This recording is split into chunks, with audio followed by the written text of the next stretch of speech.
Pesinetron cantik, Marcella Daryanani telah menikah pada tanggal 21 Februari tahun 2021 lalu.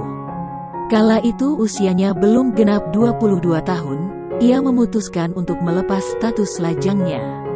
Aktris kelahiran Jakarta, tanggal 8 Maret tahun 1998 silam ini dinikahi seorang CEO bernama Willy Suryanto.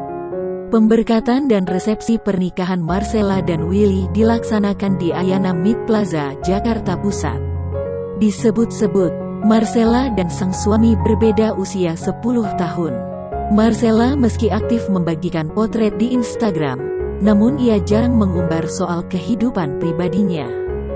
Baru diketahui, kini ia sedang mengandung anak pertamanya dengan Willy.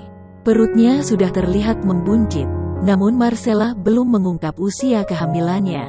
Ia hanya mengungkapkan bahwa dirinya adalah bumil narsis.